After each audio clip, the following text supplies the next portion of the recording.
નગરમાં આવેલી નાના તળાવ કિનારે નગરપાલિકા દ્વારા ડોમેસ્ટિક વેસ્ટ હેઝાર્ડિયસ મશીન મૂકવામાં આવ્યું છે। આ મશીનમાં કચરો નાખી તેને બાળવામાં આવતો હોય કે જેને કારણે મશીનમાં કચરો બાળવાથી પ્રદૂષણ ફેલાય નહીં, જે માટે આ મશીન નગરપાલિકા દ્વારા 2018માં વસાવવામાં આવ્યું, પરંતુ આ મશીનનો ઉપયોગ નિયમિતપણે થતો નથી કે કેમ તેવી ફરિયાદો ઉઠી છે।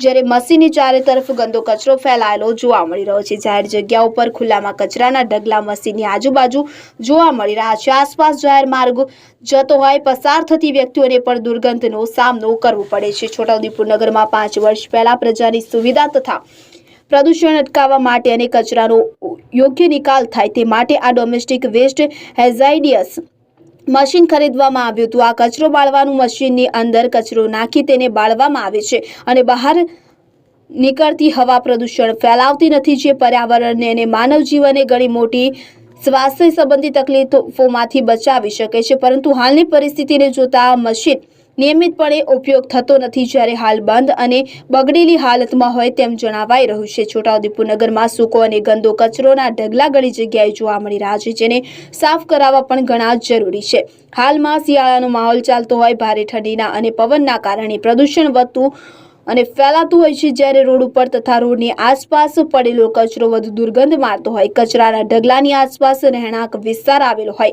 કે જેથી પ્રદૂષણને કારણે પ્રજાએ ભારે હાલાકી ભોગવવાનો વારો આવે છે।